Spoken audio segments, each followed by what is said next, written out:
Welcome back for day 14 of our Inktober Zentangle challenge for 2025. And today we're going to add the Tangle Shogi to our composition. And I'm going to put mine right about here, right next to this one that we just did yesterday. Are you ready to tackle it, Gayle? Ready to go. All right, once again, the tangle for today is Shogi. It's kind of a fun, interesting tangle, and it fits nicely here, not only because we can curve it, but because it's drawn in a very similar way as was our mythograph shape. So we'll get started here. We're going to draw that central stem, if you will, and I'm going to weave mine right down through here. So I'm going to have to do a lot of dodging and weaving and ducking and so on underneath my other tangle here today, and that's all right. I don't mind that, just alerting you to that you may or may not have a similar issue with yours. And I'm going to make it a tiny bit longer than this other one.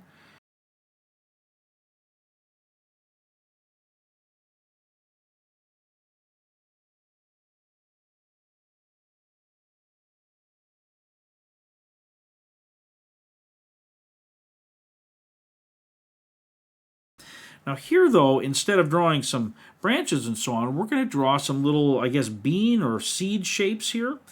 And I'm going to put mine on this end. You could, I guess, could do it on either side, but mine are going to go up here. And so I'm going to draw them fairly large, which means it's going to have to duck underneath that other shape there, or my nameplate shape. And we're just starting with that kind of like an orb that looks like it goes behind the stem. And then the original step out calls for us to do some roundings here. And if you remember, in Zentangle, rounding is just where we add some ink or weighted lines to a juncture or a connecting point or spaces between things, and that's just the phrase that Zentangle uses to describe that. We're creating a rounding. So we're just adding that ink weight here.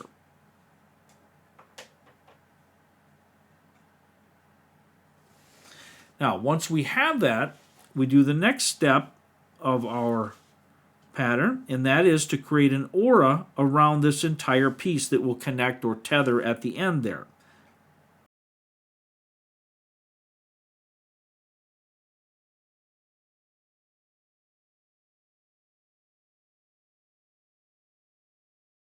Now the next step, we need to create a couple more of these little seed or bean shapes. Now these are a little more oval shaped, and they'll go right up at this juncture, and we're going to do it like this. I'm going to draw that out.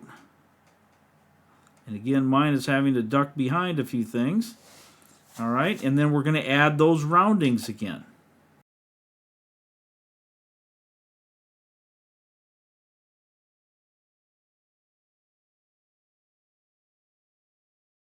And once that is finished, you guessed it, we do another aura.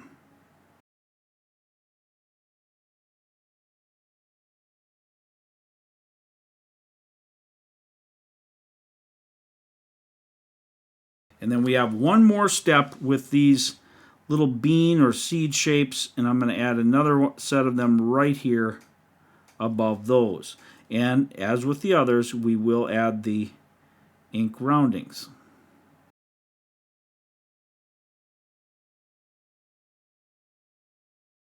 And again, we'll aura this whole thing together.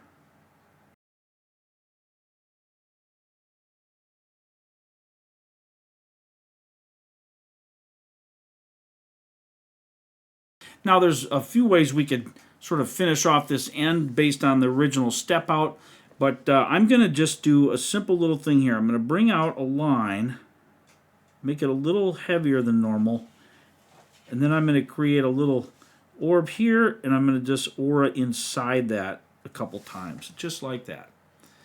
And it just creates a little difference, but it's a nice little doodad there that we can add to the edge of our, or the end of our shape.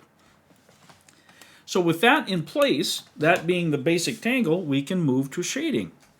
And again, these are the kinds of things that are more difficult to shade in some unique or spectacular way because there's not a lot to them and there's not a lot of areas to shade.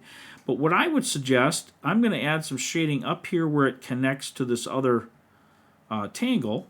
I'm going to add some shading into the corners of these orbs and maybe a little bit along that baseline there that I can blend a bit with the tortillon and make that have sort of a rounded, fun shape to it.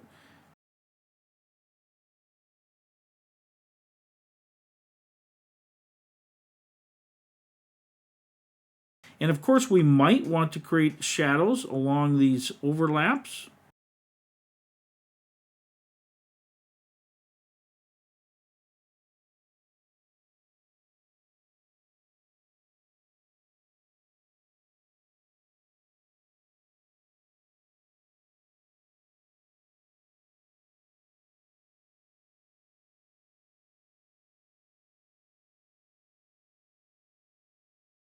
And I'm going to add a little bit of graphite down here on the tip.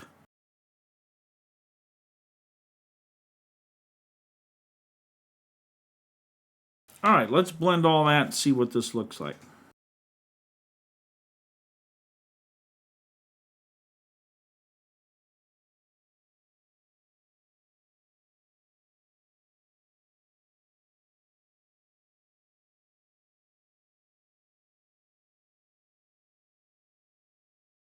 So I've got mine finished here. I did add a little bit of additional shading in here, just kind of where the bends might be as these little seeds here are curving that outer shape. I just think it helped a little bit. But Gayle, how did yours come out? This one's mine. All right, here's Gayle's. Excellent. Nicely done. Thank you. So it looks like some shading there around the seeds, very similar to what I did, and at the end of it as well. You did have a little overlap too. I didn't know if yours was going to do that, so because you had a bigger space there. Nice. Very nicely done. So again, there's mine. Comparing Gayle's and mine on the same spot there, side by side. Looks like we did very similar thing. Our endings are a little different here as well, but that's not a big deal, of course. It's just they're different. Nice. I think they both turned out cool. Yep, me too. All right. Well, folks, that's it for today's lesson. Thanks again for joining us. We'll see everyone again real soon back here in the Tangles and Toons channel. Until then, take care. Bye-bye now. Bye-bye.